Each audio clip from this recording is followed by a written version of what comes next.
Saat mengantarkan kopi, ia melihat Dewi secara diam-diam menuangkan. Aku bangun jam 6.40 pagi, seperti biasa.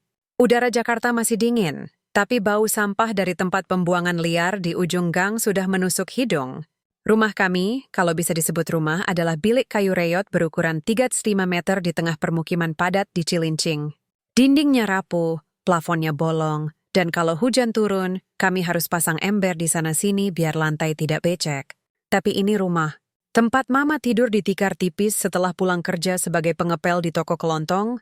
Tempat adikku, Rina, belajar sambil nyalain senter karena listrik sering mati. Namaku Rizky Saputra, umur 28. Pekerjaanku? Office boy di gedung perkantoran mewah Wijaya Land Group, lantai 20, SCBD Jakarta. Bukan posisi yang membuat orang terkesan. Kalau aku cerita ke tetangga, mereka bilang, oh OB ya? Bagus juga, jaga-jaga bisa naik jadi satpam. Aku cuma tersenyum. Mereka nggak tahu, jadi OB itu bukan cuma bersih-bersih dan antar kopi. Ini adalah mata-mata tanpa seragam, pendengar tanpa izin, pengamat diam-diam dari dunia yang sangat asing bagiku. Dunia para direktur, CEO, dan orang-orang yang bicaranya pelan tapi penuh racun. Aku mandi pakai air sumur yang keruh.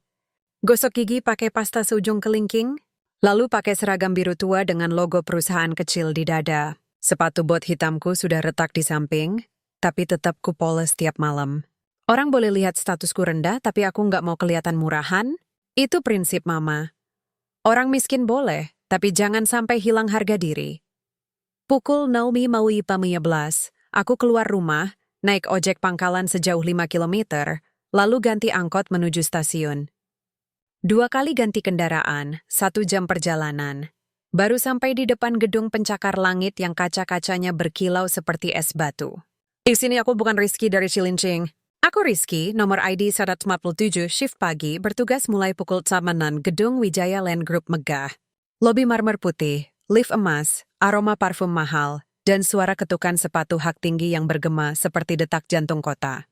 Aku masuk lewat pintu belakang, seperti semua pekerja level bawah. Tak ada sapaan hangat, hanya aba-aba dari petugas keamanan. Cepetan, jangan ganggu tamu. Tugasku dimulai. Bersihkan lantai eksekutif, isi ulang air minum, pastikan meja-meja meeting rapi, dan, yang paling penting, siapkan kopi untuk Direktur Utama, Ibu Aurelia Putri Wijaya Aurelia. Nama itu selalu terasa aneh di lidahku. Begitu elegan, begitu jauh dari dunia yang aku kenal. Dia CEO termuda dalam sejarah perusahaan, usianya 35, janda, ibu dari seorang anak perempuan yang lucu, Nadia. Media menyebutnya The Iron Lady of Property. Tegas, tak kenal kompromi, dan katanya, belum pernah tersenyum di depan kamera. Tapi aku pernah melihatnya menangis. Itu 2 bulan lalu. Jam 8 pagi, semua orang belum datang. Aku sedang mengelap kaca di koridor lantai 18, dekat ruangannya. Pintunya terbuka sedikit, aku melihatnya duduk sendiri, kepala ditundukkan, bahunya gemetar. Ia memegang foto, mungkin almarhum suaminya. Saat itu, aku diam-diam berjanji pada diriku sendiri, aku akan menjaga dia. Bukan karena aku suka dia, masih terlalu cepat untuk itu, tapi karena aku tahu, di balik semua kekuasaan itu, dia manusia biasa. Rapuh, kesepian, dan hari ini, hari yang akan mengubah segalanya, aku menyiapkan kopi seperti biasa. Kopi hitam Arabica bubuk halus, tanpa gula, tanpa susu. Khusus untuk Ibu Aurelia. Aku tahu persis caranya. Air panas 92 derajat, waktu seduh 3 menit, cangkir keramik putih ukuran sedang. Semua ritual ini aku pelajari dari jarak jauh, dari cara asistennya dulu melakukan, sampai akhirnya aku yang dipercaya. Pukul 08.45, aku letakkan cangkir itu di meja kerjanya. Ruangannya luas, minimalis, dominan warna abu-abu dan emas. Ada lukisan besar di dinding, pemandangan laut di Nusa Penida. Katanya itu tempat terakhir ia liburan dengan suaminya sebelum meninggal. Aku baru saja ingin pergi, saat sesuatu menarik perhatianku. Di sudut pandanganku, dari celah pintu yang sedikit terbuka, aku melihat Dewi Larasati. Direktur operasional masuk ke ruangan itu. Biasanya dia datang jam 11.15, hari ini lebih awal. Ia membawa tas kecil dan dengan gerakan cepat mengeluarkan botol kecil dari saku blazernya. Botol transparan, isinya bubuk putih, jantungku berdebar. Ia mendekati cangkir kopi Aurelia, lalu mencampurkan bubuk itu, pelan, hati-hati. Seperti sedang menuangkan garam ke sup. Aku membeku. Otakku langsung panik. Apa itu? Obat? Racun? Aku bukan ahli kimia. Tapi naluriku berteriak. Bahaya. Siapa yang menaburkan bubuk ke makanan orang lain secara sembunyi-sembunyi kalau bukan punya niat jahat? Aku mundur perlahan, takut ketahuan. Dewi keluar beberapa detik kemudian, wajahnya datar, bahkan tersenyum ke satpam. Pagi, Pak Joko. Lagi cek kondisi ruangan Bu Aurelia. Aku ingin langsung lapor. Tapi siapa yang saku diprior? Aku cuma OB, nomor terendah di struktur perusahaan. Kalau aku tuduh Dewi, dia bisa balik menuduh aku yang mencemari kopi. Setelah lebih buruk, aku dianggap gila atau cari sensasi biar naik jabatan. Aku duduk di pojok pantry, tangan berkeringat. Jam menunjukkan pukul 06.58, 2 menit lagi. Aurelia biasanya datang tepat pukul 06.59, kantiwanau. Langkah kakinya khas, cepat, mantap, sepatu hak tinggi mengetuk lantai marmer seperti detak metronom. Aku menatap cangkir itu. Kopi hitam pekat, uapnya masih mengepul. Indah. Mematikan? Haruskah aku diam? Biarkan dia minum? Biarkan nasib yang menentukan? Tapi bayangan wajah Nadia muncul di benakku. Kinak itu pernah bilang padaku, Om Riz, ibu sering sakit kepala, tapi katanya nggak boleh bilang ke siapa-siapa. Dan wajah Aurelia yang menangis di pagi buta. Tidak, aku tidak bisa diam. Pukul 08.59 aku ambil cangkir itu. Aku bawa ke laboratorium internal di lantai 3, tempat tes cepat bisa dilakukan. Untungnya dokter perusahaan, Dr. Sari, sudah datang. Aku berbisik, napasku terengah-engah. Dok, tolong tes ini. Saya lihat ada yang campur sesuatu ke kopi Bu Aurelia. Dr. Sari melihatku curiga. Kamu siapa? Ayah Rizky. OB. Tapi saya serius, Dok. Saya lihat langsung. Ia ragu, tapi melihat wajahku yang pucat, akhirnya ia ambil sampel. Tes cepat racun. 5 menit waktu terasa lambat. Setiap detik seperti pisau. Pukul 09.03, alarm kecil berbunyi. Layar menunjukkan hasil. Deteksi sianida. Level sublethal. Darahku membeku. Sianida? Zat yang digunakan untuk pembunuhan. Tapi dosisnya rendah. Tidak langsung membunuh. Tapi merusak sistem saraf jika dikonsumsi rutin. Ini bukan upaya pembunuhan instan. Ini peracunan bertahap. Maksudnya jelas, membuat Aurelia sakit, dianggap tidak kompeten, lalu digulingkan. Ini serius, bisik Dr. Sari. Aku tidak pernah membayangkan bahwa menyelamatkan nyawa seseorang bisa membuatku hampir kehilangan segalanya. Setelah teriakanku menghentikan Aurelia dari meneguk kopi beracun itu, ruangannya langsung berubah seperti sarang tawon yang diinjak. Staf lari-larian, satpam mengamankan Dewi yang terus berteriak-teriak, dan dokter perusahaan langsung memeriksa kondisi Aurelia secara intensif. Aku cuma berdiri di sudut, jantung masih berdebar kencang, seragam basah oleh keringat dingin. Tidak ada sorak-sorai, tidak ada pelukan hangat, hanya tatapan campur aduk. Ada yang kagum, tapi lebih banyak yang curiga. Bahkan beberapa rekan sesama OB menjauhiku seolah aku membawa penyakit. Pukul 10.15 pagi, aku dipanggil ke ruang SDM. Lantai 2, nama ruangannya Human Capital Development. Tapi bagi kami para pekerja bawah, tempat ini lebih dikenal sebagai kamar pengadilan. Disinilah nasib diadili tanpa sidang, di mana keputusan diambil dalam rapat singkat, dan pemecatan bisa datang hanya karena atasan tidak suka mukamu. HRD yang menemuiku adalah Budina, wanita parubaya dengan rambut disanggul ketat dan kacamata tipis yang selalu melotot seolah dunia ini penuh dosa. Ia duduk di balik meja marmer besar, sementara aku duduk di kursi plastik kecil di depannya, posisi yang sengaja dirancang untuk membuatmu merasa rendah. Rizky Saputra, katanya, membaca data di layar laptop. Office Boy ID 147, sudah bekerja di sini 2 tahun 3 bulan. Tidak pernah masuk daftar pelanggaran. Sampai hari ini, ia mengangkat wajahnya.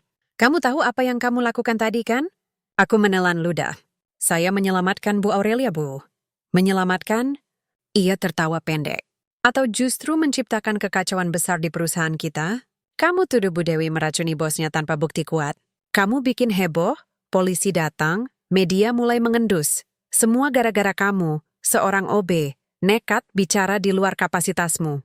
Tapi saya punya bukti, Bu. Hasil tes lab? Hasil tes yang kamu ambil tanpa izin. Potongnya tajam. Kamu ambil sampel kopi tanpa sepengetahuan siapapun.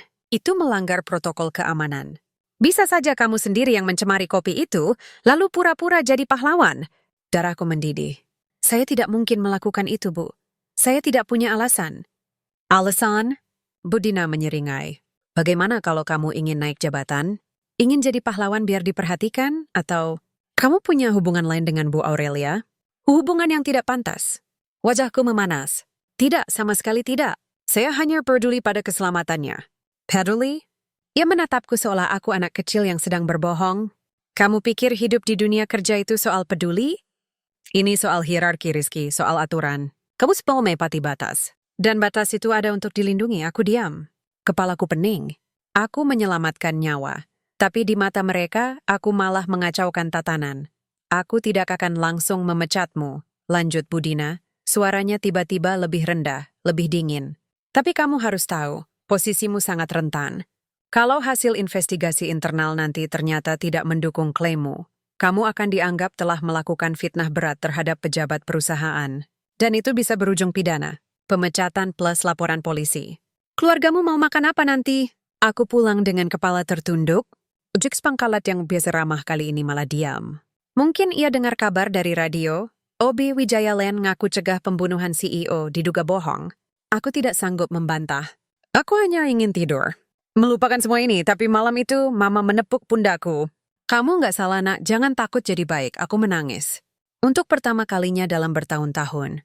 Aku menangis di depan Mama. Keesokan harinya, aku dipanggil lagi, tapi bukan ke HRD. Ke ruang CEO Aurelia duduk di belakang mejanya. Masih tampak lelah, tapi matanya tajam seperti pisau. Di sampingnya duduk Dr. Sari dan seorang pria berjas hitam, konsultan keamanan perusahaan. Duduk? Rizky, kata Aurelia. Suaranya tenang. Aku duduk? Jantung berdegup kencang. Hasil otopsi kopi sudah dikirim ke laboratorium independen, katanya. Dan hasilnya positif. Kandungan cyanida level sublital. Sama seperti tes cepat kemarin. Tapi lebih lengkap. Racun itu ditambahkan secara rutin, minimal 3 kali dalam 2 minggu terakhir. Aku menahan napas. Artinya, lanjut Aurelia, ini bukan upaya pembunuhan instan. Ini peracunan sistematis. Tujuannya membuatku sakit kronis, sehingga bisa digulingkan atas dasar kesehatan mental atau fisik. Dan satu-satunya orang yang memiliki akses ke ruanganku pagi-pagi buta adalah Dewi Larasati. Ia menatapku. Kamu satu-satunya yang melihatnya. Kenapa kamu berani mengambil risiko seperti itu? Aku menarik napas. Karena saya tahu, Bu. Kalau ibu minum kopi itu, mungkin ibu tidak akan sempat tahu siapa yang ingin menghancurkan ibu. Dan Nadia, anak ibu, akan kehilangan ibunya perlahan tanpa tahu kenapa. Aurelia terdiam. Matanya berkaca-kaca. Di luar, hujan mulai turun. Terima kasih, bisiknya. Aku tidak tahu harus bilang apa. Tapi aku percaya kamu. Itu kalimat yang membuat dadaku sesak. Bukan promosi. Bukan uang. Tapi kepercayaan dari seseorang yang biasanya tidak mudah mempercayai siapapun. Namun, masalah belum selesai. Siang itu, aku dikumpulkan bersama staf level bawah di ruang istirahat. Salah satu manajer operasional memberi pengarahan. Jangan sebarkan informasi tentang insiden racun. Ini urusan internal. Siapa yang bocorkan ke media langsung dipecat. Tapi rumor tetap menyebar. Di toilet aku dengar 2 staf admin berbisik. Katanya OB itu pacarnya Bu Aurelia. Makanya dia cari muka. Bisa jadi dia yang taruh racun, terus pura-pura selamatkan. Biar jadi pahlawan. Lihat aja mukanya. Kayak orang desa. Mana mungkin dia tahu soal racun. Aku ingin marah. Tapi aku tahu ini wajar. Di dunia ini, orang susah percaya bahwa kebaikan bisa datang dari bawah. Mereka lebih mudah percaya konspirasi daripada kejujuran. Malamnya, saat aku sedang membersihkan lantai 18, Pak Budi, satpam senior yang sudah 20 tahun kerja di sini, mendekat. Rizky, bisiknya. Kamu hati-hati. Ada yang mau jatuhin kamu. Apa maksudnya, Pak? HP-mu dibobol tadi siang? Aku lihat teknisi IT masuk ke komputer pusat, cari rekaman CCTV lantai 18 jam 08.45, tapi rekaman... Aku tidak bisa tidur malam itu. Setiap kali mataku terpejam, bayangan pesan ancaman itu muncul. Diam atau kamu yang akan jadi korban berikutnya. Aku memutar-mutar HP-ku di tangan. Mencoba mencari siapa pengirimnya, tapi nomornya sudah tidak aktif. Seperti hantu yang datang hanya untuk memberi peringatan. Di kamar sempit kami, suara tetangga bertengkar terdengar dari balik dinding triplek. Rina mendengkur pelan di tikar sebelah. Mama terbangun, melihatku duduk di pojok dengan wajah pucat. Kamu kenapa, Riz? Bisiknya, aku ingin bercerita. Tapi aku takut. Kalau sampai orang-orang yang mengancam tahu aku punya keluarga, mereka bisa saja menyentuh mereka. Dan aku tidak akan pernah memaafkan diriku sendiri. Aku cuma capek, Ma. Jawabku, pura-pura tersenyum. Besok banyak kerjaan. Tapi dalam hati aku bersumpah, aku tidak akan mundur. Pagi harinya, aku datang lebih awal ke kantor. Pukul 10.30. Gedung masih sepi, hanya satpam dan petugas kebersihan yang mulai masuk. Aku langsung menuju laci meja pantry. Tempat aku simpan flash disk kecil yang kubeli semalam dengan uang tabungan.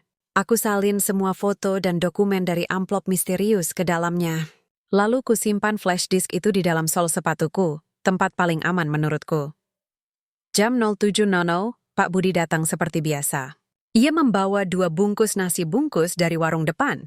Makan dulu, Nak, katanya pelan. Perang butuh tenaga. Aku menatapnya. Bapak tahu aku dalam bahaya? Iya, Menangga. Sejak dulu aku tahu kalau Bu Dewi bukan orang baik. Sering datang malam-malam, ketemu orang mencurigakan di parkiran. Tapi aku cuma satpam. Siapa mau dengar omongan saya? Sekarang saya dengar, Pak. Pak Budi menarik napas panjang. Ada satu hal yang mungkin kamu belum tahu. Dewi nggak bekerja sendirian. Dia punya backing. Orang dari luar perusahaan. Mantan suami Bu Aurelia, Andrian Wijaya, darahku membeku. Mantan suaminya. Tapi kan dia meninggal dalam kecelakaan helikopter setahun lalu. Pak Budi tertawa getir. Itu cerita resminya. Tapi aku pernah lihat fotonya hidup-hidup 3 bulan lalu. Di sebuah restoran mewah, ketemu Dewi. Mereka bicara serius. Aku sempat ambil foto pakai HP lama. Tapi langsung kuhapus karena takut. Aku terdiam. Ini gila. Mantan suami Aurelia yang dikira mati sebenarnya masih hidup? Dan bekerja sama dengan Dewi untuk menghancurkannya? Kenapa dia ingin menghancurkan istrinya sendiri? Tanyaku. Uang, kata Pak Budi. Dan dendam. Andrian dulunya pemegang saham mayoritas. Tapi saat dia meninggal, sahamnya otomatis dialihkan ke Aurelia. Sekarang dia ingin balik tapi dengan cara yang licik. Bikin Aurelia dianggap tidak kompeten, sakit mental, atau bahkan meninggal secara alami. Baru dia muncul sebagai ahli waris sejati, rebut hak asuh Nadia, dan ambil alih perusahaan. Aku merinding. Ini bukan lagi soal racun di kopi. Ini konspirasi besar, seperti film-film yang biasa ku tonton di HP saat istirahat. Tapi ini nyata. Dan aku ada di tengah-tengahnya. Kalau begitu, Bu Aurelia benar-benar dalam bahaya, bisikku. Lebih dari yang kamu kira, jawab Pak Budi. Dan kamu sekarang jadi saksi hidup. Mereka tidak akan biarkan kamu hidup bebas. Siang itu, aku mencoba mengakses CCTV lantai 18 lewat komputer admin pantry, yang seharusnya bisa dipakai untuk cek rekaman darurat. Tapi begitu aku masukkan kode akses, muncul notifikasi, file tidak ditemukan. Rekaman telah dihapus oleh administrator level 5. Level 5? Hanya Dewi, direktur keuangan dan CEO yang punya akses segala. Artinya, rekaman detik-detik Dewi mencampurkan bubuk ke kopi sudah dihilangkan secara sistematis. Bukti utama hilang. Aku sendirian, tapi aku masih punya foto-foto dari amplop misterius. Dan email terenkripsi yang menyebut fase 2 dan incapacitation. Aku butuh bantuan teknis. Untungnya aku punya saudara sepupu, Aldo, yang kerja sebagai teknisi IT di warnet pinggiran. Malam itu, setelah pulang kerja, aku temui dia. Riz, kamu gila ngasih data kayak gini? Serunya setelah melihat isi flash disk. Ini bisa masuk penjara kalau ketahuan. Tapi ini bukti, Aldo. Orang mau dibunuh pelan-pelan. Ia menghela napas. Oke, aku bantu. Tapi kamu harus janji, jangan bilang aku yang bocorin. Selama 3 jam, Aldo memecahkan enkripsi email. Dengan tools sederhana tapi efektif, ia berhasil membuka salah satu lampiran. Isinya percakapan antara Dewi dan seseorang bernama MRX Dewi. Target mulai menunjukkan gejala. Migrain kronis, mual pagi hari. Dokter mengira stres. Fase 2 on track, MRX. Bagus, lanjutkan dosis. Jangan buat terlalu cepat. Biarkan tubuhnya rusak perlahan. Dalam 4 minggu dia harus masuk rumah sakit. Saat ini itulah kita ajukan pengambil alihan darurat. Dewi. Dan anaknya? MRX. Anaknya akan tinggal dengan ayah kandungnya. Aku akan muncul sebagai pahlawan yang selama ini hilang. Media akan kasihan padaku. Mereka akan hancurkan reputasi Aurelia. Aku gemetar membaca itu. MRX adalah Andrian. Dia bukan korban kecelakaan. Dia pelakunya. Dan tujuannya bukan hanya uang, tapi juga balas dendam karena Aurelia mengetahui perselingkuhannya sebelum kematiannya dan mengambil alih sahamnya secara legal. Esok paginya, aku nekat. Aku tidak bisa diam lagi. Aku tulis semua temuan, rekaman yang dihapus, foto pertemuan Dewi Andrian, isi email, lalu cetak di warnet dekat rumah. Aku bungkus rapi, masukkan ke amplop coklat, dan titipkan ke Dr. Sari, dokter perusahaan yang sempat percaya padaku. Ini sangat penting, Dok, bisikku. Jangan beritahu siapapun asalnya. Tapi tolong, berikan langsung ke Bu Aurelia. Hanya ke dia. Dr. Sari menatapku lama. Kamu tahu risikonya kalau ini salah? Aku tahu. Tapi kalau ini benar, nyawa Bu Aurelia dan Nadia dalam bahaya. Ia mengangguk pelan. Aku percaya kamu, Rizky. Tapi sore itu, hal buruk terjadi. Aku sedang membersihkan lantai di dekat ruang konferensi saat 2 petugas HRD datang menjemputku. Kamu harus ikut kami. Ada laporan bahwa kamu menyebarkan dokumen rahasia perusahaan. Aku terkejut. Apa, saya tidak pernah... Tapi mereka tidak peduli. Mereka bawa aku ke ruang rapat kecil, dan di sana duduk Budina dari HRD, Dewi Larasati, yang ternyata belum ditahan polisi karena masih dalam proses investigasi, dan seorang pengacara perusahaan Dewi tersenyum sinis. Ternyata OB kita bukan cuma pahlawan palsu tapi juga pencuri data. Kamu tahu apa hukuman untuk pencurian informasi perusahaan, Rizky? Minimal 5 tahun penjara, aku membeku. Saya tidak mencuri. Aku tidak menyangka aku akan kembali menginjak lantai marmer Wijaya Land Group dengan status yang berbeda, bukan sebagai office boy yang harus masuk lewat pintu belakang, bukan pula sebagai tersangka yang diusir dengan kepala tertunduk. Kali ini aku datang dengan undangan langsung dari CEO, pukul 7.15 pagi. Aku sudah berdiri di depan gedung, memakai kemeja putih bersih dan celana bahan.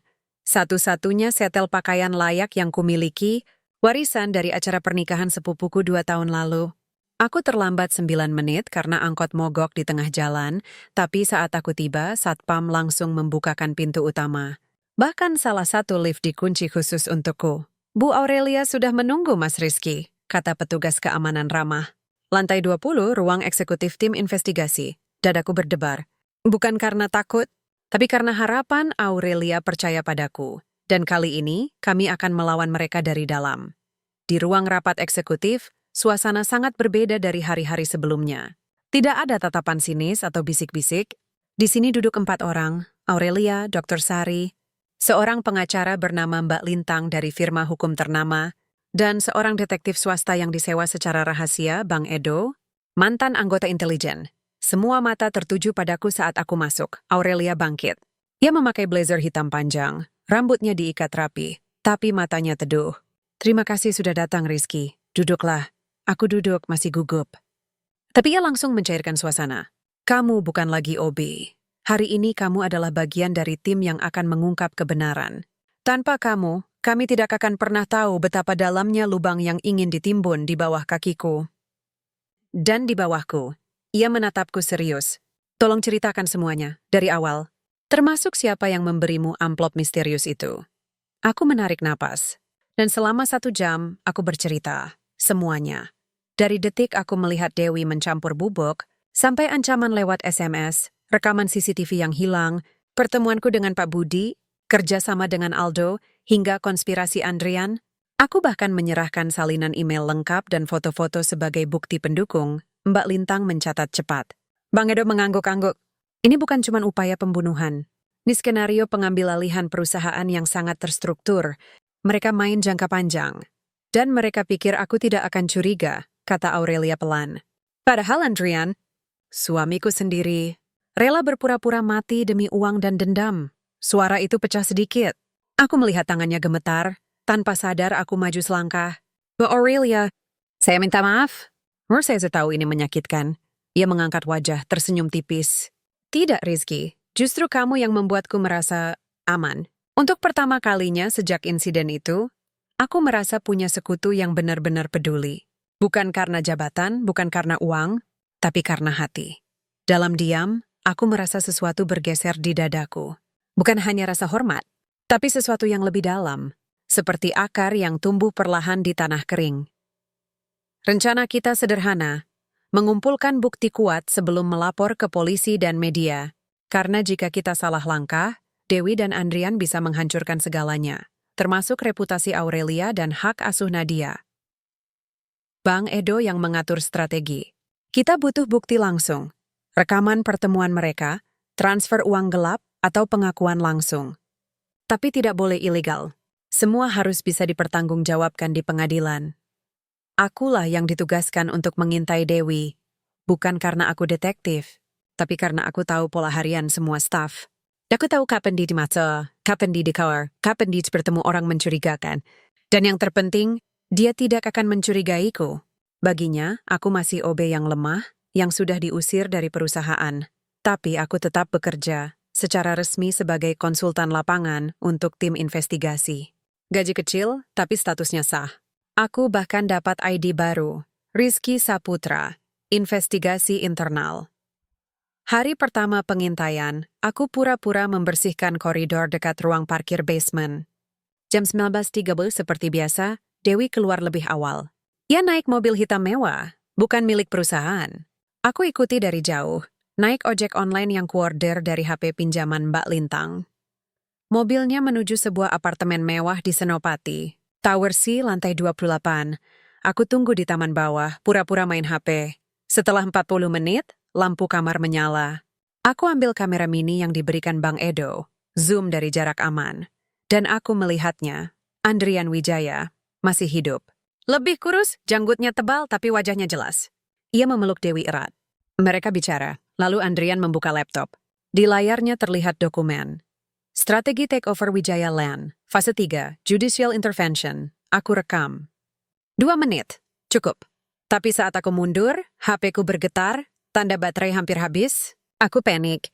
Harus cepat kirim data ke tim. Belum sempat kusambungkan ke Wi-Fi, bayangan hitam muncul di depanku. Satpam apartemen. Ngapain lo di sini, Pak? Tanyanya galak. Lagi ngintipin penghuni ya? Aku buru-buru menyimpan kamera. Enggak, Pak. Saya cuma nunggu ojek. Salah turun. Ia tidak percaya. Coba HP-nya. Aku menolak. Ia tarik tanganku. HP terlepas. Jatuh ke tanah basah. Dan mati total. Sial. Aku kabur secepatnya. Ojek yang ku-cancel tadi ku coba panggil lagi. Saat aku sampai di rumah, jam menunjukkan pukul 22.15. Aku langsung colok HP ke charger. Tapi layarnya hitam. Rusak, data hilang. Tapi kemudian aku ingat, kamera mini memiliki sistem sinkronisasi otomatis ke cloud. Asalkan sempat terhubung internet sebelum mati. Aku pinjam HP Rina, login ke akun cloud, dan lega. Rekaman berhasil tersimpan. Aku kirim ke tim malam itu juga. Balasannya dari Bang Edo. Kita punya wajahnya. Kita punya bukti pertemuan. Tinggal satu lagi, rekaman suara. 2 hari kemudian kesempatan datang. Dewi mengadakan rapat darurat di luar kantor, di sebuah kafe eksklusif di Kemang. Aku pura-pura jadi waiter cadangan, dibantu Dr. Sari yang kenal manajernya. Aku bawa mikrofon mini tersembunyi, dipasang di dasi palsu. Mereka bicara pelan, tapi mikrofon cukup sensitif. Dewi, Aurelia mulai curiga. Dia bawa tim investigasi independen. Ada OB sialan itu yang masih hidup dan berkeliaran. Andrian, hancurkan dia. Buat tuduhan pencurian, atau suruh preman urus. Yang penting dia diam. Dewi, kalau dia mati, polisi akan cari siapa dalangnya. Andrian, buat terlihat seperti bunuh diri. Stres karena dipecat. Kasus selesai. Darahku mendidih. Mereka ingin membunuhku. Dan menjadikanku sebagai korban yang terlihat bunuh diri. Aku hampir saja teriak. Tapi aku tahan. Aku rekam sampai akhir. Lalu kabur lewat dapur. Rekaman itu menjadi bukti paling kuat. Malamnya, aku menyerahkan semua bukti ke Aurelia secara langsung. Kali ini di rumahnya, sebuah townhouse mewah di Pondok Indah. Ia menyambutku sendiri, tanpa asisten. Nadia sedang tidur. Kami duduk di teras belakang. Lampu taman temaram. Suara jangkrik terdengar samar. Kamu hebat, Rizky, katanya pelan. Kamu menghadapi semua ini demi orang yang bahkan tidak kamu kenal dengan baik. Aku mengenal ibu, jawabku spontan. Saya lihat ibu menangis sendirian. Saya lihat cara ibu memeluk Nadia sebelum sekolah. Saya tahu ibu bukan orang yang mereka gambarkan, dingin, kejam, ambisius. Ibu rapuh, tapi tetap murder. Ia menetap kesama. Matanya berkaca-kaca. Kenapa kamu melakukan semua ini? Bukan hanya sekali menyelamatkan nyawaku, Tete terus melawan meski diusir, diancam, hampir dibunuh. Aku menarik napas. Karena dunia ini sudah terlalu banyak orang diam karena takut. Saya tidak mau jadi bagian dari itu. Dan saya percaya pada kebaikan. Meski saya lahir dari keluarga miskin, Mama selalu bilang orang baik tidak harus kaya, tapi orang kaya harus tetap baik. Saya tidak tahu apakah saya baik, tapi saya ingin mencoba. Ia tersenyum. Senyum pertama yang kulihat darinya, tulus, hangat.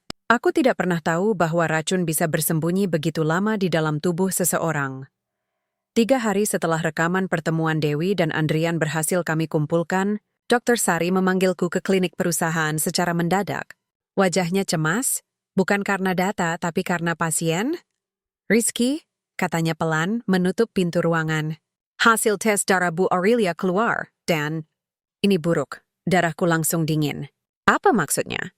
Ia menyerahkan selembar hasil laboratorium. Aku bukan dokter, tapi beberapa istilah medis cukup jelas. Elevated cyanide metabolites, chronic exposure, early stage neurological degradation. Artinya? Tanyaku. Suaraku gemetar. Bu Aurelia sudah mengonsumsi racun itu lebih dari 2 minggu, bahkan sebelum kamu menyelamatkannya dari cangkir terakhir. Dosisnya kecil tapi kumulatif. Racun itu merusak sistem saraf pusatnya perlahan.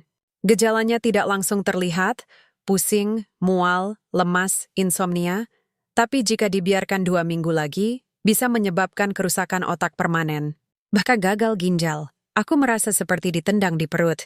Selama ini aku pikir aku datang tepat waktu. Ternyata, aku hampir terlambat. Sore itu, aku melihat Aurelia dari jauh saat ia turun dari mobilnya menuju lift pribadi. Langkahnya masih tegap, wajahnya tetap tenang. Tapi tangannya gemetar. Ia hampir menjatuhkan tasnya dan cepat-cepat menopang diri ke dinding. Tanpa berpikir, aku maju. Bu Aurelia izin bantu? Ia menatapku terkejut. Rizky, kamu belum pulang? Aku sedang menunggu Dr. Sari. Tapi saya lihat ibu tidak enak badan. Ia tersenyum tipis. Hanya migraine. Sudah biasa. Astaga Bu, kataku, suaraku tiba-tiba pecah. Ibu bukan cuma migrain. Ibu keracunan. Sudah berminggu-minggu. Dan saya baru tahu sekarang betapa dekatnya ibu dengan kematian. Wajahnya membeku. Kami berdiri di koridor sepi. Lampu temaram. Tidak ada yang lewat. Kenapa kamu bicara seperti itu? Bisiknya. Karena saya baru dapat hasil lab. Dokter bilang, racun itu sudah merusak saraf ibu. Jika saya tidak melihat Dewi mencampur kopi itu pagi itu, mungkin sekarang ibu sudah di rumah sakit. Atau lebih buruk, isi mataku jatuh. Ku tidak bisa tahan, maaf Bu. Maaf saya tidak sadar lebih awal.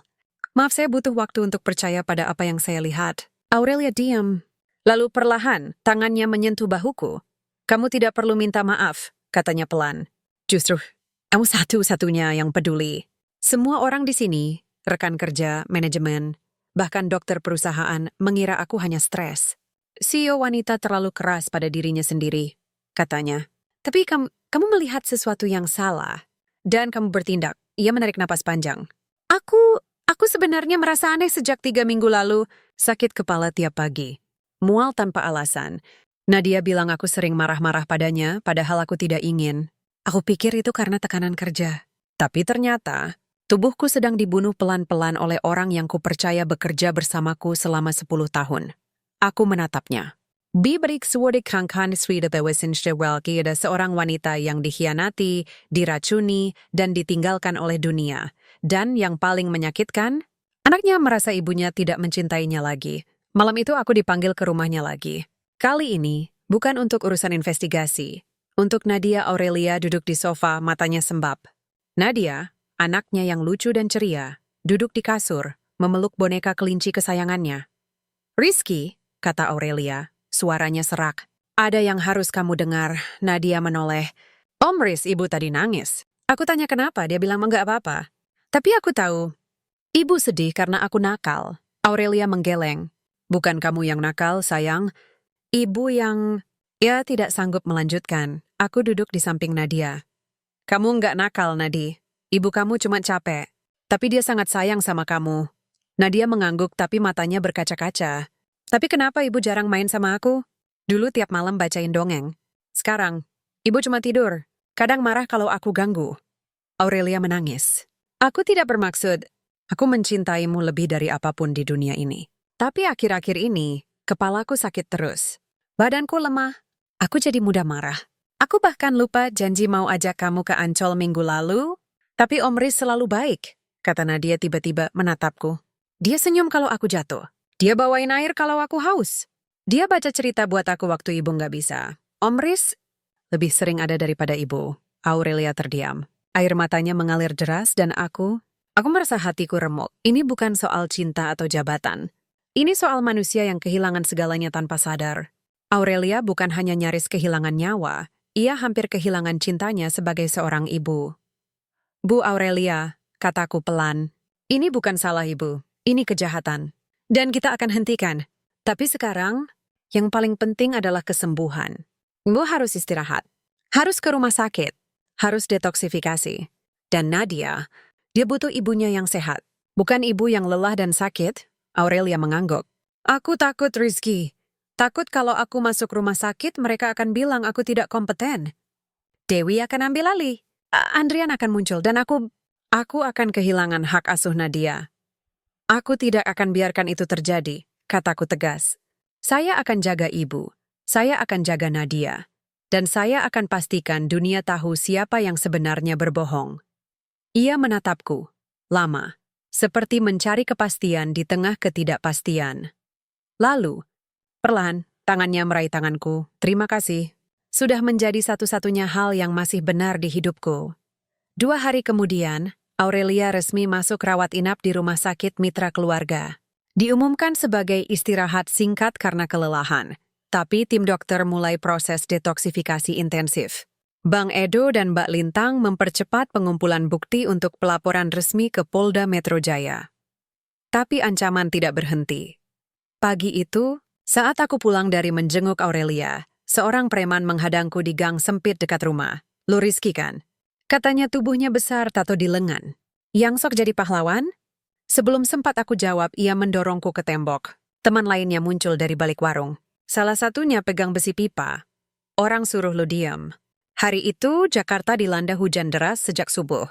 Langit kelabu, jalan macet, dan angin kencang menerbangkan atap warung pinggir jalan. Tapi di balik semua kekacauan alam itu, sesuatu yang besar akan terjadi. Sesuatu yang telah kami rencanakan selama berminggu-minggu dalam bayang-bayang ketakutan dan rahasia. Ini adalah hari eksekusi. Tim investigasi, dipimpin Mbak Lintang, didukung Bang Edo dan Dr. Sari, telah menyerahkan semua bukti ke Polda Metro Jaya sejak dini hari. Rekaman CCTV yang berhasil dikembalikan dari backup server luar negeri, rekaman suara pertemuan Dewi Andrian, hasil tes racun, email terenkripsi, bahkan bukti transfer uang gelap dari perusahaan fiktif milik Andrian ke rekening pribadi Dewi. Semua lengkap, semua itu sah. Dan pagi ini penangkapan resmi akan digelar di gedung Wijaya Land Group, langsung di depan media nasional. Aku berdiri di samping Bang Edo di lantai dasar gedung, memakai jaket hitam tipis, tangan masih perih karena luka kemarin. Aurelia belum datang. Ia baru keluar dari rumah sakit 2 jam lalu. Dokternya melarangnya datang, tapi ia bersikeras. Ini harus kulihat sendiri, katanya lewat telepon. Aku tidak bisa biarkan orang lain yang mengakhiri ini atas namaku. Pukul 10, rombongan polisi masuk dengan seragam resmi. Kamera media sudah berkumpul di lobi. Berita bocor sejak semalam. Skandal peracunan CEO terungkap. Mantan suami masih hidup, jadi dalang konspirasi. Dewi datang seperti biasa, blazer rapi, wajah dingin. Ia tersenyum saat melewati satpam, lalu membeku begitu melihat polisi berdiri di depan lift eksekutif. Bu Dewi Larasati, kata perwira polisi, Anda ditahan atas dugaan percobaan pembunuhan, konspirasi kriminal, pencurian data perusahaan, dan keracunan berencana terhadap Ibu Aurelia Putri Wijaya. Anda berhak diam. Ia tertawa keras. Ini gila. Saya korban fitnah. Itu Obi sialan yang mencemarkan nama saya. Lihat dia. Tunjuknya padaku. Dia yang ingin naik jabatan. Dia yang curi data. Dan kalian percaya dia? Seorang pengepel lantai. Tapi polisi tak peduli. Saat mereka menggeledah mejanya, mereka temukan botol kecil berisi bubuk putih di laci tersembunyi, serta dokumen bertuliskan, jadwal dosis, phase 3. Wajah Dewi memucat. Beberapa menit kemudian, Andrian tiba menggunakan identitas palsu, pura-pura sebagai investor asing. Ia langsung dikepung. Saat topengnya dibuka, media heboh. Foto-foto mantan suami yang mati kini menjadi headline utama. Saya tidak bersalah. Teriaknya, Aurelia merampas hartaku. Aku berhak ambil kembali. Tapi rekaman suara membungkamnya. Saat petugas memutar percakapan di Kafe Kemang, semua terdengar jelas. Perintah untuk menghancurkan Rizky, skema pengambil alihan, bahkan rencana membuat Aurelia dianggap gila secara medis. Di tengah kekacauan itu, lift terbuka. Aurelia masuk, ia tidak lagi tampak lemah. Wajahnya pucat, tubuhnya kurus karena detoksifikasi, tapi matanya menyala. Ia berjalan pelan, tapi pasti. Mengenakan gaun hitam panjang, rambut terurai, tanpa makeup, tapi lebih anggun dari siapapun di ruangan itu. Semua diam, ia berdiri di depan Dewi. Kita bekerja bersama 10 tahun, kata Aurelia. Suaranya tenang tapi menusuk. Kamu yang memegang buku harianku saat aku hamil Nadia. Kamu yang menangis saat suamiku meninggal, atau pura-pura menangis. Dan kamu yang diam-diam meracuni aku tiap pagi. Kenapa? Dewi menatapnya dengan kebencian. Karena kamu tidak pantas. Perempuan seperti kamu tidak bisa pimpin perusahaan besar. Harusnya itu hakku. Aku yang bangun fondasi ini. Bukan kamu yang hanya dapat warisan dari suamimu yang brengsek. Aurelia menghela napas. Kamu salah. Aku bukan dapat warisan. Aku rebut. Dari suamiku yang licik. Dari sistem yang meremehkan perempuan. Dan dari orang-orang seperti kamu yang pikir kekuasaan bisa diraih dengan racun dan dusta. Ia menoleh ke arahku. Tapi yang menyelamatkanku bukan uang, bukan jabatan, bukan pengacara. Toridi seseorang yang tidak punya apa-apa, kecuali hati yang jujur. Mata kami bertemu. Di depan seluruh dunia, ia mengangkat tangannya dan tepuk tangannya satu kali, pelan, tapi bermakna. Lalu satu orang di belakang ikut bertepuk tangan, lalu satpam, lalu cleaning service, lalu para OB, driver, staff pantry. Satu persatu mereka berdiri. Mereka bertepuk tangan untuk aku. Media merekam semuanya. Beberapa wartawan meneteskan air mata. Siang itu, Aurelia mengadakan konferensi pers, tanpa skrip, tanpa tim humas. Hanya dia, mikrofon dan kebenaran. Saya nyaris mati bukan karena penyakit, katanya, suaranya gemetar, tapi karena niat jahat dari orang yang saya percaya. Tapi saya selamat karena seorang office boy memilih untuk berani. Bukan karena ambisi, tapi karena kemanusiaan. Ia menatap kamera. Di negeri ini, kita terlalu sering mengukur harga seseorang dari jabatannya, bajunya, atau dompetnya. Tapi hari ini, saya belajar bahwa harga sejati seseorang ada di hatinya. Dan saya berterima kasih kepada Rizky Saputra, pekerja rendahan yang menjadi pahlawan tanpa pamrih. Berita meledak. Media online memuat judul-judul sensasional. OB selamatkan nyawa CEO, diangkat jadi asisten pribadi. Cinta dari bawah. Kisah Rizky and Aurelia yang guncang dunia korporat. Dari pelapis lantai ke pelindung jiwa. Siapa sangka? Tapi bagi aku, yang paling berarti bukan pujian media. Tapi ucapan Aurelia saat kami berdua kembali ke kantornya sore itu. Setelah semua selesai, Rizky, katanya. Duduk di meja kerjanya yang kini bersih dari racun dan intrik. Aku ingin kamu tetap di sini. Bukan sebagai OB, bukan sebagai saksi, tetapi sebagai asisten pribadiku. Aku terdiam. Saya tidak punya pendidikan tinggi. Saya tidak pernah kuliah. Saya bahkan tidak bisa baca laporan keuangan. Tapi kamu bisa membaca hati manusia, potongnya. Itu yang paling langka. Aku butuh orang yang jujur, yang peduli, yang tidak takut bicara benar meski itu menyakitkan. Dan aku percaya kamu. Ia menyerahkan sebuah kartu ID baru. Di atasnya tertulis, nama, Rizky Saputra Jabatan, asisten pribadi, CEO level, eksekutif senior akses. Penuh aku menatapnya, mataku berkaca-kaca. Ini bukan sekadar promosi. Ini pengakuan bahwa seseorang dari kampung bisa berdiri setara, bukan karena kebetulan, tapi karena integritas. Terima kasih, Bu, bisiku. Saya tidak akan mengecewakan Ibu. Ia tersenyum. Aku tahu, karena kamu sudah membuktikannya, bahkan saat kamu siap kehilangan segalanya. Malam itu, aku pulang ke Cilincing. Mama menangis saat melihat kartu ID-ku. Rina berteriak histeris memelukku. Tetangga datang, memberi selamat, bahkan ada yang minta foto bersama, tapi yang paling mengharukan adalah ucapan Mama, anakku. Kamu membuktikan kalau baik itu tidak kenal kasta. Aku tidak tidur malam itu. Aku duduk di depan rumah memandang lampu-lampu kota yang jauh. HP-ku bergetar. Hari pertamaku sebagai asisten pribadi CEO seharusnya penuh gugup, canggung, dan rasa tidak pantas. Tapi justru yang kurasakan adalah kenyamanan. Aku datang pukul 7.30 pagi, mengenakan kemeja putih lengan panjang dan dasi tipis. Hadiah dari Aurelia kemarin dikirim langsung ke rumahku oleh kurir. Saat aku masuk lewat pintu utama, satpam tersenyum, bahkan memberi hormat. Di lift, beberapa staf senior menunduk sopan.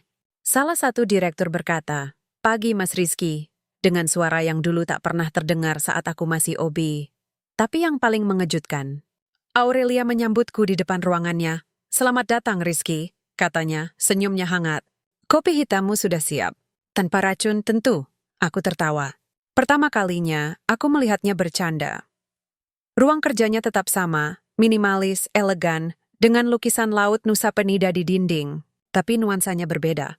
Adulkah ini tempat yang terasa dingin, penuh tekanan? Kini, ada aroma bunga segar, musik pelan dari speaker kecil, dan secangkir kopi untukku di meja samping. "Ini akan jadi mejamu," kata Aurelia, menunjuk meja kecil di samping kamarnya. "Akses semua dokumen, jadwal, email, kamu akan atur semuanya. Tapi ingat, bukan karena aku butuh asisten, tapi karena aku butuh orang yang bisa kupercaya sepenuhnya." Aku mengangguk. "Aku tidak akan mengecewakanmu, Aurelia." Sebutan itu, Aurelia, keluar begitu saja. Tidak disengaja, tapi ia hanya tersenyum. "Bagus. Kita mulai dari yang penting. Nadia ulang tahun besok. Aku ingin acara kecil-kecilan. Hanya keluarga dekat, tapi aku butuh bantuanmu memilih kado." Nadia merayakan ulang tahunnya yang ke-6 di taman belakang rumah mereka di Pondok Indah. Acaranya sederhana. Balon warna-warni, kue bentuk kelinci, dan teman-teman sekolahnya yang lucu-lucu. Tapi bagiku, ini momen yang sangat berarti. Aku membantu menyiapkan segalanya, membeli kue, mengatur tempat duduk, bahkan memainkan games bersama anak-anak. Saat Nadia melihatku, ia langsung berlari. "Om Riz, kamu datang! Ibu bilang kamu sekarang kerja bareng ibu?" Aku tersenyum. "Iya, Nadi. Sekarang om jaga ibumu, biar nggak capek lagi." Ia memelukku erat. "Kalau gitu, kamu jangan pulang ya. Tinggal di rumah kita." Aurelia mendekat, tertawa. "Nadia, jangan ganggu Om Riz. Dia masih punya keluarga sendiri. Tapi kan bisa pindah. Rumah kita besar." Protes Nadia, aku menatap Aurelia. Ia juga menatapku. Ada sesuatu dalam tatapannya. Campuran malu, harapan, dan ketakutan. Tapi kami tidak bicara tentang itu. Yang kami bicarakan adalah senyuman Nadia yang akhirnya kembali setelah lama menghilang karena ibunya yang sakit dan murung. Di tengah acara, aku menyerahkan kado, buku dongeng bergambar, petualangan kelinci penyelamat, yang kubeli khusus karena mirip boneka kesayangannya. Tapi ada sesuatu di dalamnya, surat kecil yang kutulis. "Untuk Nadia yang hebat, kamu seperti kelinci dalam buku ini. Pemberani, baik hati, dan selalu percaya pada orang baik. Jaga ibumu ya, karena dia butuh kamu. Dan mungkin suatu hari nanti, dia juga butuh seseorang seperti Om Riz." Nadia membaca surat itu keras-keras, lalu memelukku lagi. "Om Riz, kamu kayak ayah yang baik." Aurelia terdiam. Matanya berkaca-kaca. Beberapa hari setelah itu, hubungan kami mulai berubah. Bukan hanya profesional, tapi emosional. Kami bekerja erat. Aku yang dulu hanya mengamati dari jauh, kini duduk di sampingnya saat rapat, mencatat instruksi, mengingatkan jadwal, bahkan memberi masukan. Awalnya ragu, aku bukan ahli bisnis. Tapi Aurelia selalu mendengarkan. "Kamu punya insting yang tajam, Rizky," katanya suatu sore. "Kemarin kamu bilang proyek di Cirebon berisiko tinggi karena konflik lahan. Aku abaikan dulu. Tapi ternyata benar, ada gugatan hukum dari warga. Bagaimana kamu tahu?" "Aku dulu ikut bangun proyek di daerah itu sebagai tukang serabutan," jawabku. "Aku tahu tanah itu sengketa. Orang-orang di sana tidak mudah digusur." Ia mengangguk. "Kamu melihat dunia dari bawah, dan itulah yang membuat pandanganmu beda. Aku selama ini hanya lihat angka. Kamu lihat manusianya." Kami mulai makan siang bersama, kadang di kantin, kadang di ruangannya. Kami bicara bukan hanya soal kerja, tapi juga hidup. Aku cerita tentang Mama, tentang Rina yang ingin kuliah jurusan keperawatan, tentang mimpi kecilku punya warung kopi sederhana. Ia mendengarkan dengan mata penuh perhatian. Suatu siang, Saat hujan deras, aku lupa bawa payung. Iya, saya bertahan setumpangan pulang. Tidak usah ya, Aurelia. Saya naik ojek saja. Tidak, hujan lebat. Dan kamu baru sembuh dari luka. Ayo, mobilku cukup besar. Perjalanan pulang terasa aneh. Akrab. Nyaman. Radio memutar lagu lawas Peter Pan. Mungkin nanti. Kami diam tapi tidak canggung. Hanya mendengarkan hujan dan denting lampu kota. Di depan rumahku, ia berkata, "Terima kasih Rizky, bukan hanya karena kamu menyelamatkan nyawaku, tapi karena kamu membuatku merasa hidup lagi." Aku menatapnya. Aku yang harus berterima kasih. Karena kamu percaya pada orang seperti aku, ia tersenyum. Orang seperti kamu, langka. Dan saat mobilnya pergi, aku berdiri di bawah hujan, tanpa sadar tersenyum lebar. Tapi tidak semua orang senang. Seminggu kemudian, Aurelia mengajakku ke sebuah acara keluarga. Ulang tahun sang ayah, Pak Hartono Wijaya, mantan pengusaha sukses yang kini pensiun di puncak. Acara itu megah. Villa besar, pramusaji, live music. Tapi suasana langsung membeku begitu Aurelia memperkenalkanku. Ini Rizky, asisten pribadiku. Dan sahabat dekat. Pak Hartono menatapku dari atas ke bawah. Asisten? Dulu OP kan? Kenapa tidak angkat staf HR atau manajer? Lebih pantas, Aurelia mencoba tenang. Ayah, Rizky lebih dari sekadar asisten. Dia menyelamatkan nyawaku. Dia orang yang paling jujur yang pernah aku kenal. Salah satu pamanku, Pak Darmawan, tertawa sinis. Jujur, anak kampung macam dia? Mungkin dia yang pasang racun, terus pura-pura selamatkan biar naik pangkat. Sekarang jadi asisten, besok mau rebut perusahaan. Tuh, rebut anakku? Mereka semua. Hujan turun begitu deras malam itu, seperti langit sedang mencuci dosa-dosa Jakarta. Aku baru saja selesai mengantar dokumen terakhir ke kantor notaris untuk proses pengambilalihan saham Wijaya Land dari tangan Andrian secara hukum. Jam menunjukkan pukul 21.45. Gedung sudah sepi, lift mati, dan aku yang tidak bawa payung lagi terjebak di lobi utama. Aurelia ternyata masih ada. Ia duduk di sofa dekat jendela, memandang hujan sambil memegang secangkir teh. Rambutnya agak acak-acakan, blazernya dilepas, hanya memakai kemeja putih tipis. Ia terlihat lelah, tapi tenang. "Kamu belum pulang?" tanyanya saat melihatku. Aku terjebak. "HP mati, ojek nggak mau datang karena banjir," jawabku sambil tersenyum canggung. Ia mengangguk. "Sama, mobilku mogok di basement. Mekanik bilang harus besok pagi." Kami berdua tertawa pelan. Di gedung setinggi 30 lantai ini, hanya ada kami berdua, mantan OB dan CEO yang nyaris mati karena racun. "Kalau begini," katanya, "kita bisa pura-pura ini kencan pertama. Tanpa bayar, tanpa restoran mewah, cuma hujan dan obrolan." Wajahku langsung panas. Tapi aku balas, "Kalau kencan saya harus belikan ibu makanan." "Tidak sopan biarkan wanita kelaparan?" Ia tertawa. "Kamu masih panggil aku ibu? Padahal kita udah saling selamat menyelamatkan." "Aurelia?" ku perbaiki. "Tapi tetap, kamu harus makan." "Lapar enggak?" "Lapar banget," gumamnya. Akhirnya kami nekat keluar. Dengan jaket hitam besar yang dipinjamkan satpam, kami berlari menyeberang jalan menuju warung bakso langganan Pak Jono, penjual tua yang selalu buka sampai tengah malam meski hujan. Warungnya kecil, atapnya bocor, tapi aromanya bikin perut bergemuruh. Kami duduk di bangku plastik basah, kaki terendam air hujan yang masuk dari samping tenda. "2 bakso komplit, Pak," pesanku. Pak Jono mengangguk. "Wah, Mas Rizky, Mbak Aurelia. Tamu spesial nih. Ini gratis ya buat pahlawan yang lawan koruptor." Aurelia terkejut. "Gratis?" "Tidak perlu, Pak. Saya bayar." "Nggak usah, Mbak. Saya baca berita. Anak saya bilang, Bu Aurelia diselamatin sama OB-nya." "Saya bangga sama Mas Rizky. Orang baik harus dibalas." Aurelia menatapku. "Jadi, kamu sudah jadi legenda di warung bakso?" Aku hanya geleng-geleng kepala, malu. Ini cuma kebetulan, tapi hatiku hangat. Untuk pertama kalinya, aku dilihat sebagai manusia. Bukan sekadar pekerja bawah. Kami makan dalam diam, hanya suara hujan dan rebusan kaldu yang mendidih. Tapi suasana tidak canggung, justru sangat nyaman. "Kamu sering ke sini?" tanya Aurelia mengaduk mie-nya. "Setiap minggu. Setelah kerja malam. Enak, murah, dan bikin rindu sama rumah." "Mama juga suka bakso." Ia tersenyum. "Aku dulu jarang makan di tempat kayak gini. Selalu restoran hotel, meeting dinner, atau delivery. Tapi ini lebih enak. Lebih nyata." Aku mengangguk. "Karena sudah ada di sini orang nggak peduli kamu siapa. Yang penting lapar, bayar, makan, pulang." Nggak ada topeng. Ia menatapku lama. Kadang aku iri sama kamu, Rizky. Apa? Kenapa? Karena kamu punya kejujuran yang murni. Kamu nggak perlu berpura-pura. Duniamu sederhana, tapi jujur. Sedangkan aku, sejak umur 25, hidupku penuh sandiwara. Harus kuat, harus dingin, harus tak tergoyahkan, sampai-sampai aku lupa rasanya. Jadi manusia biasa, air mata menggenang di sudut matanya. Aku tidak tahu harus berkata apa. Jadi aku hanya meraih tisu dan memberikannya. Kamu manusia, Aurelia, bisiku. Dan kamu lebih kuat bukan karena kamu tidak rapuh, tapi karena kamu tetap berdiri meski sudah pecah berkali-kali. Ia menunduk. Lalu kau perlahan tangannya menyentuh tanganku di atas meja. Kenapa kamu melakukan semua ini? Tanyanya pelan. Menyelamatkanku. Melawan mereka. Bahkan setelah diusir, diancam, diserang. Kenapa kamu tidak menyerah? Aku menarik napas. Hujan semakin deras.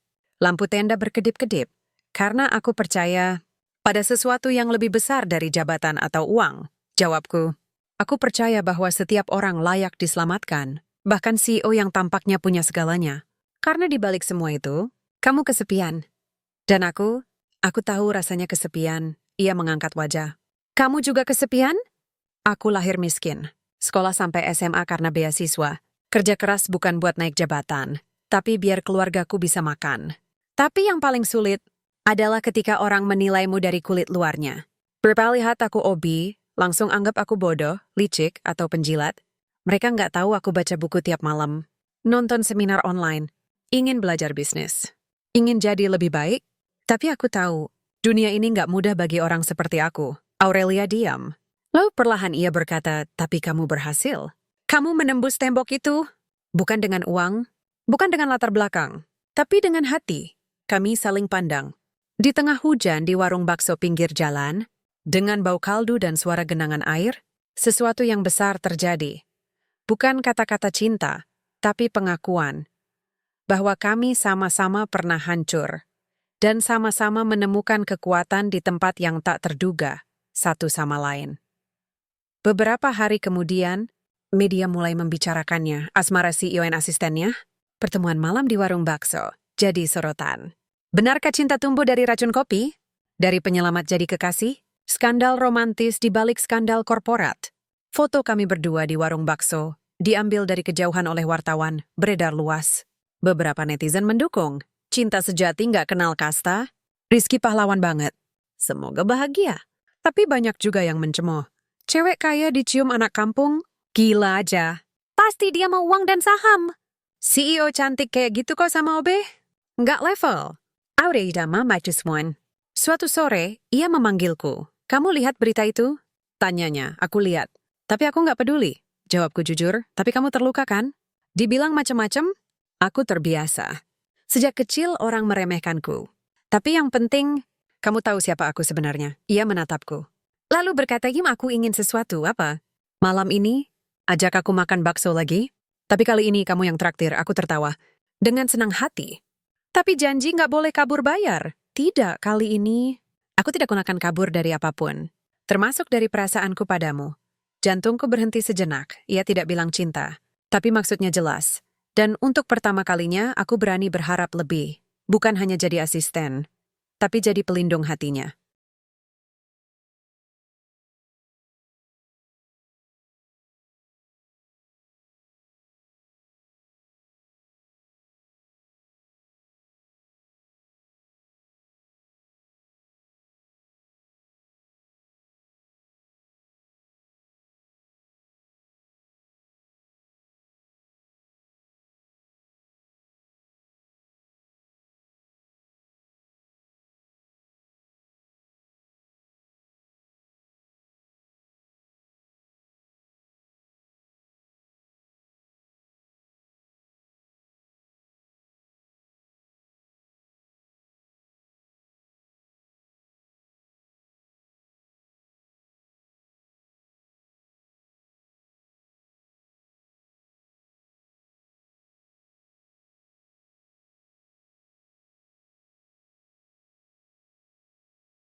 Mereka bilang cinta bisa mengatasi segalanya. Tapi mereka tidak tahu betapa kejamnya dunia saat cinta itu melawan aturan tak tertulis. Setelah foto kami di warung bakso beredar, tekanan bukan hanya datang dari media, tapi dari dalam, dari tempat yang seharusnya menjadi pelindung Aurelia, keluarganya. Pagi itu, aku datang ke kantor seperti biasa. Sudah 2 minggu aku bekerja sebagai asisten pribadinya, dan hubungan kami, meski belum resmi, semakin dalam. Kami tidak perlu menyatakan cinta setiap hari. Cukup dengan tatapan, senyum kecil saat bertemu, atau cara ia menyerahkan secangkir kopi padaku tanpa diminta. Tapi pagi itu, suasana berbeda. Aurelia tidak ada di mejanya, HP-ku bergetar. Pesan dari Dr. Sari, Rizky, cepat ke rumahnya. Keluarganya datang. Mereka marah besar, dan mereka bawa pengacara. Rumah Aurelia di Pondok Indah sudah penuh orang saat aku tiba. Mobil Tewadis terparkir di depan, beberapa pengawal berdiri di luar. Di ruang tamu, duduk Pak Hartono, ayahnya wajahnya merah marah. Di sampingnya, 2 pria berjas hitam, pengacara keluarga. Nadia duduk di pojok, memeluk bonekanya, matanya basah. Aurelia berdiri di tengah, tegak tapi tangannya gemetar. Ini gila, bentak Pak Hartono. Anakku hampir dibunuh oleh mantan suaminya. Dan sekarang dia mau diseret ke jurang lagi oleh office boy? Kamu pikir ini lelucon? Ini aib. Wijaya Land adalah nama besar. Kita punya reputasi. Aurelia menjawab tenang tapi tegas. Ayah, Rizky bukan aib. Dia penyelamatku. Dia satu-satunya orang yang tetap setia saat semua orang mencurigaiku. Setia? Saudara sepupunya Bu Mirna tertawa sinis. Dia lihat kesempatan, Bu? Lihat CEO janda kaya, anak cantik, perusahaan besar, langsung pasang umpan. Sekarang jadi asisten, besok minta saham. Lusa nikah ambil hak asuh Nadia dan bubarkan perusahaan. Aku ingin membantah. Tapi Aurelia lebih dulu bicara. Kalau kamu pikir Rizky seperti itu, kenapa kamu tidak tanya padanya langsung? Semua mata menatapku, aku maju selangkah. Napasku dalam. Saya tidak butuh uang, Ibu. Saya tidak butuh saham. Saya bahkan tidak butuh jabatan ini. Yang saya butuh adalah melihat Aurelia tersenyum tanpa beban. Melihat Nadia tertawa tanpa takut ibunya marah. Dan tahu bahwa di dunia ini masih ada tempat untuk orang seperti saya yang lahir dari nol, tapi ingin hidup dengan harga diri. Pak Hartono tertawa keras. Harga diri? Kamu pikir dengan jadi asisten, lalu kamu layak jadi bagian keluarga kami. Anakku sekolah di Harvard. Kamu lulusan SMA jalanan. Kamu nenggak level. Kamu cuma akan menyeretnya turun. Mungkin saya tidak selevel secara pendidikan. Jawabku, suaraku mulai mengeras. Tapi saya lebih setia daripada suami pertamanya yang pura-pura mati. Saya lebih jujur daripada direktur yang meracuni kopinya. Dan saya lebih mencintainya bukan karena hartanya, tapi karena dia manusia. Bukan simbol. Ruangan hening, lalu Pak Hartono bangkit. Kamu akan hancurkan semuanya. Aku akan pastikan kamu dipecat. Media akan kami suruh hancurkan reputasimu. Dan Aurelia, kamu akan ditahan secara hukum jika kondisimu memburuk. Kita ajukan perwalian darurat atas Nadia. Biar dia tinggal dengan keluarga normal. Aurelia membeku. Ayah, kamu tidak berani.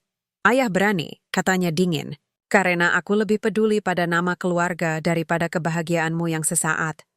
Mereka pergi, meninggalkan kami berdua dan Nadia yang menangis. Aurelia duduk, wajahnya pucat. Aku tidak menyangka ayah akan sejauh itu. Aku duduk di sampingnya. Jangan takut. Aku akan lindungi kamu. Kau akan lindungi Nadia. Ia menatapku. Tapi bagaimana? Mereka punya uang, pengacara, media. Kamu cuma punya... Aku punya kebenaran, kataku. Dan aku punya orang-orang yang mendukung. Beberapa hari kemudian, serangan dimulai. Artikel muncul di portal berita besar. Asisten CEO Wijaya Land diduga manipulasi emosi majikan demi naik jabatan. Skandal cinta atau skema pengambilalihan saham tersembunyi. Dari pelapis lantai ke ranjang bos, kisah naik pangkat ala Cinderella modern. Foto-foto lama tentang rumahku di Cilincing dipublikasikan dengan caption merendahkan. Inikah calon menantu keluarga Wijaya? Tapi yang paling menyakitkan, sebuah video palsu beredar. Rekaman editan yang menunjukkan aku sedang menerima amplop tebal dari seseorang dengan narasi. OB dibayar untuk pura-pura. Selamatkan CEO? Itu bohong. Tapi banyak yang percaya. Di kantor, beberapa staf senior mulai menjauh. HRD mengirim surat. Evaluasi ulang posisi asisten pribadi CEO berdasarkan isu publik. Aku siap dipecat, tapi aku tidak menyerah. Aku kumpulkan bukti, chat keluarga Aurelia yang mengancam, screenshot artikel fitnah, rekaman CCTV dari rumahnya yang menunjukkan pengacara masuk paksa. Aku serahkan ke Bang Edo dan Mbak Lintang. Kita harus lawan, kata Bang Edo. Tapi bukan dengan hukum saja. Kita butuh hati publik, dan Aurelia akhirnya memutuskan sesuatu yang berani. 2 minggu kemudian, ia tampil di acara talk show nasional, Wajah Indonesia. Judulnya, Cinta, Kelas, dan Keberanian, studio penuh penonton. Presenter Vina membuka dengan nada serius. Mbak Aurelia, banyak yang bertanya, benarkah Anda jatuh cinta pada mantan OB Anda?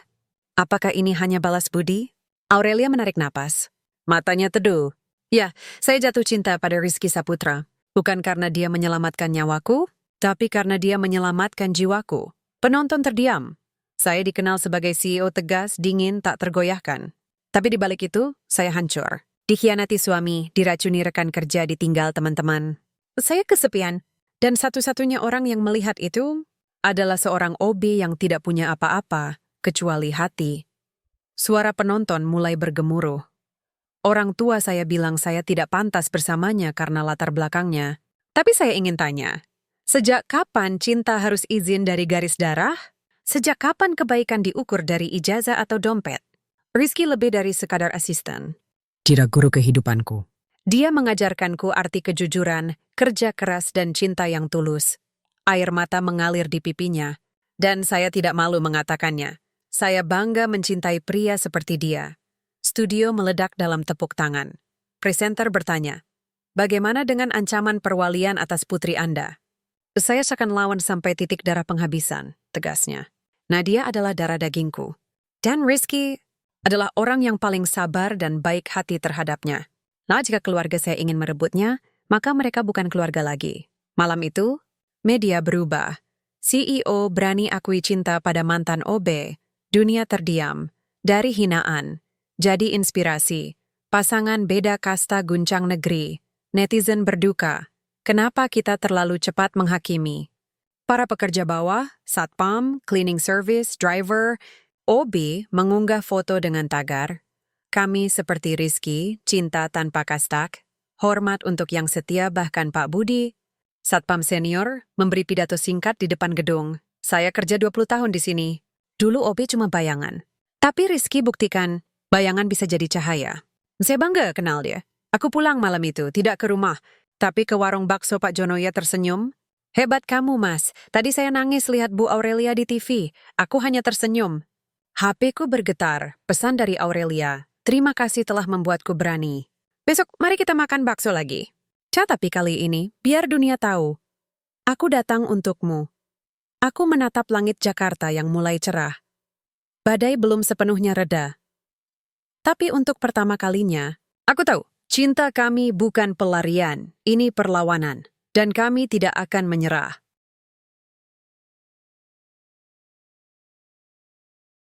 Hari itu, langit Bandung biru cerah, awan putih mengambang pelan seperti kapas yang dihembus angin doa. Di sebuah desa kecil dekat Lembang, di tengah hamparan sawah dan perkebunan teh, kami berdiri di bawah tenda kain alami, dikelilingi bunga Kamboja dan lampion kertas. Bukan gedung mewah, bukan ballroom bertabur kristal, tapi tempat ini lebih nyata dari semua impian yang pernah kubayangkan. Aku memakai jas sederhana, pinjaman dari Bang Edo, disesuaikan oleh penjahit kampung. Dasi hitam, sepatu yang sudah kugosok sampai kilap. Jantungku berdebar bukan karena gugup, tapi karena rasa syukur yang meluap. Di ujung lorong bunga, ia datang, Aurelia. Mengenakan gaun putih sederhana, tanpa mahkota, tanpa pengawal. Hanya dia, Nadia yang memegang bunga kecil di tangan, dan senyum yang selama ini hanya kulihat dalam diam, kini ditujukan padaku.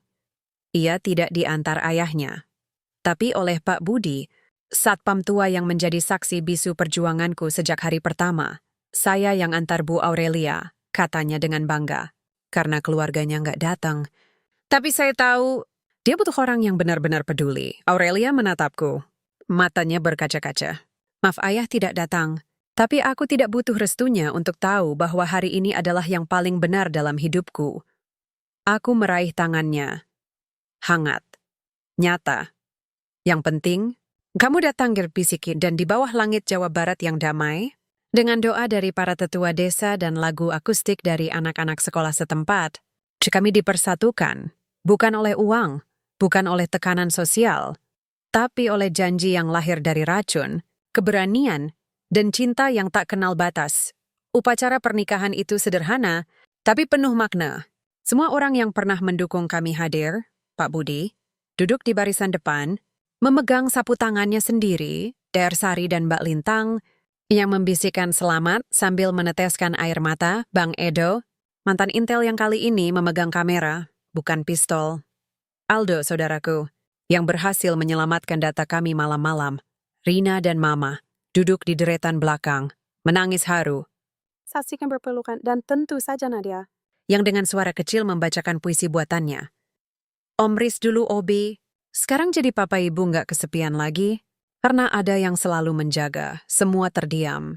Lalu meledak dalam tepuk tangan dan tawa bahagia. Aurelia menatapku.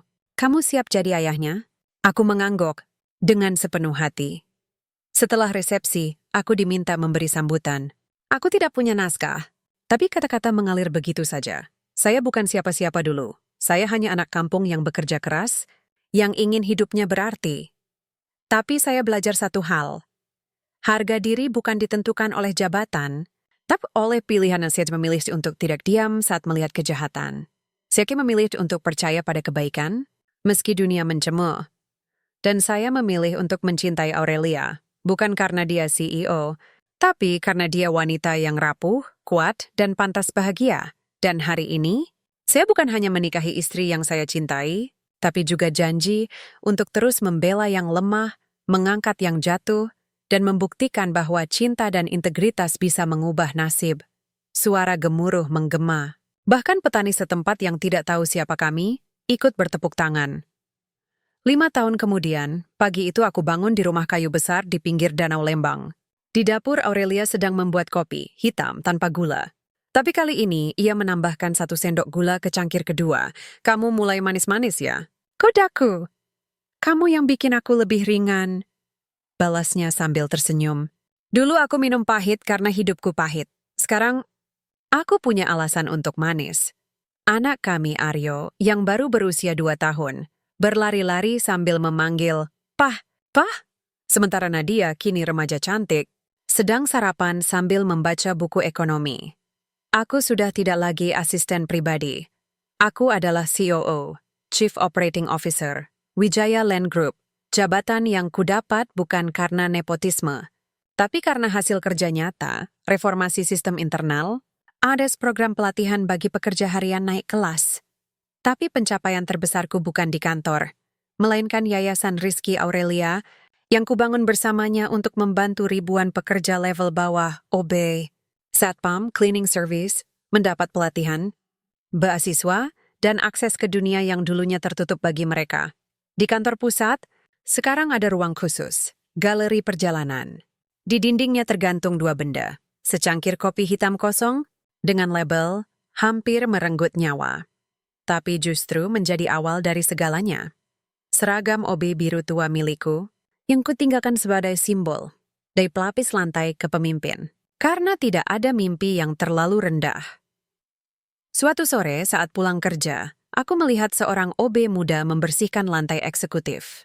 Ia tampak lelah tapi rajin. Aku mendekat, memberinya botol air mineral. Terima kasih, Pak, katanya sopan. Aku dulu seperti kamu, kataku. Nama saya Rizky, saya CEO di sini. Ia terdiam. Matanya melebar. Serius, Pak? Beneran? Aku tersenyum. Serius. Dan kamu tahu apa rahasianya? Jangan pernah merasa kecil. Karena di balik seragammu, ada hati yang bisa mengubah segalanya. Ia menatapku lama, lalu mengangguk, matanya berbinar. Saat aku masuk ke mobil, HP-ku bergetar, pesan dari Aurelia. Ada yang tanya ke kantor, benarkah CEO-nya dinikahi OB? Aku jawab, tidak. Yang menikahi CEO adalah pria yang berani menyelamatkan nyawanya. Dan kemudian hatinya. Aku tertawa, lalu menatap langit senja. Aku tidak pernah bermimpi setinggi ini. Tapi ternyata, impian tertinggi bukan soal jabatan atau uang, Tapi soal menjadi alasan seseorang bisa tersenyum lagi, menjadi pelindung bagi yang rapuh, menjadi bukti bahwa di negeri ini, cinta, kejujuran, dan kerja keras masih bisa menang. Dan jika suatu hari nanti orang bertanya, bagaimana seorang Obi bisa menikahi CEO? Aku hanya akan tersenyum, menuangkan secangkir kopi hitam dan berkata, karena cinta tidak pernah melihat lantai tempatmu bekerja, tapi hatimu yang bersih.